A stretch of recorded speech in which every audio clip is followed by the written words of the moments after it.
Hai, jumpa kembali dengan saya Ike Farida dalam Indonesia Law Study. Mari 7 menit bersama saya Ike Farida, kita belajar hukum Indonesia. Tapi sebelum dimulai, jangan lupa untuk like, komen, subscribe, dan share. Oke? Mari kita mulai. Di episode sebelumnya, kita membahas tentang permasalahan perkawinan campuran. Dalam permasalahan perkawinan campuran, saat itu saya sudah jelaskan bahwa ada 4 kategori yang saya buat untuk memudahkan kita memahami apa itu perkawinan campuran dan permasalahannya. Yang pertama adalah tentang perkawinan, yang sudah dibahas dalam episode yang lalu. Kita membahas tentang properti dan perjanjian kawin, kita membahas tentang perceraian dan hak asuh anak, dan kita juga sudah membahas tentang hak waris, khususnya untuk anak dalam hal ini ya. Nah, kali ini kita akan membahas tentang hal yang kedua, yaitu tentang kewarganegaraan anak. Apa itu kewarganegaraan? Warga negara adalah warga suatu negara yang tunduk pada suatu peraturan perundang-undangan tertentu. Di Indonesia, dia harus tunduk kepada peraturan tentang kewarganegaraan. Undang-undangnya ada di nomor 12 tahun 2006. Nah, saya ingin membagi di kewarganegaraan ini menjadi 3. Yaitu yang pertama adalah kewarganegaraan anak untuk ketika anak sebelum dilahirkan. Yang kedua adalah ketika anak sudah dilahirkan. Dan yang ketiga adalah ketika anak mencapai 18 sampai dengan 21 tahun. Secara garis besar, keseluruhan negara ini dibagi menjadi 2 azas, yaitu terkait dengan kewarganegaraan ya, yaitu azas ius soli dan azas ius sanguis. Negara-negara yang menganut azas ius soli, misalnya seperti negara Amerika, Kanada, Brazil, Venezuela, Meksiko, dan seterusnya. Ini azas apa sih azas ius soli? Ius soli itu adalah azas di mana kewarganegaraan itu berdasarkan tanah dilahirkan, yang biasa juga disebut sebagai the law of the land. Jadi ketika seseorang dilahirkan di negara tersebut, maka anak tersebut menjadi warga negara di mana tempat dia dilahirkan.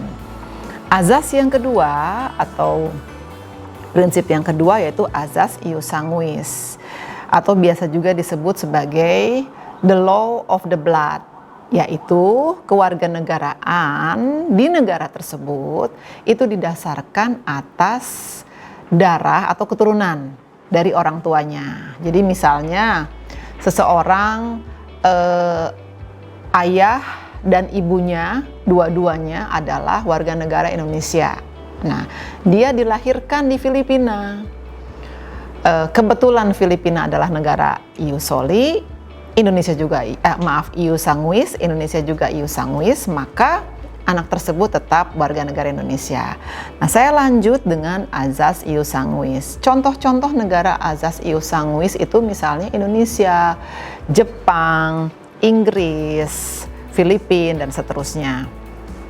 Nah, sebelum anak dilahirkan, kita sudah harus tahu suami kita itu orang mana, dia menganut azas mana, suami kita atau istri kita, pasangan kita ya. Tadi sudah disampaikan apakah di ius soli, apakah di ius sanguis. Nah, Indonesia sendiri itu menganut 4 azas ya. Menganut 4 azas, yaitu satu adalah azas tunggal, kewarganegaraan tunggal. Jadi setiap satu orang itu hanya boleh memiliki 1 warga negara. Tidak diizinkan memiliki 2 kewarganegaraan atau kewarganegaraan ganda. Itu azas kewarganegaraan yang pertama. Yang kedua adalah azas kewarganegaraan ganda terbatas. Apa itu azas kewarganegaraan ganda terbatas? Yaitu adalah warga negara Indonesia diizinkan untuk memiliki kewarganegaraan ganda atau 2 atau dwi, namun terbatas bagi orang-orang tertentu dan untuk usia tertentu. Orang tertentu itu apa? Yaitu anak hasil perkawinan campuran. Dan dia hanya boleh memiliki kewarganegaraan ganda terbatas hanya sampai dengan usia 18 tahun. Setelah itu dia harus memilih warga negaranya, negara ayahnya atau negara ibunya. Lalu yang ketiga adalah azas kewarganegaraan yang dimiliki oleh Indonesia adalah ius sanguis. Tadi sudah saya sampaikan, ius sanguis itu adalah berdasarkan keturunan atau darah. Lalu yang keempat adalah ius soli, terbatas. Karena Indonesia memiliki azas kewarganegaraan ganda terbatas, maka ius soli pun menjadi terbatas. Nah, oleh karenanya terbatas ini hanya sampai dengan anak mencapai usia 18 tahun. Setelah itu dia harus memilih salah satu warga negaranya. Yang terakhir, saya ingin memberikan tips bagaimana memilih kewarganegaraan untuk anak.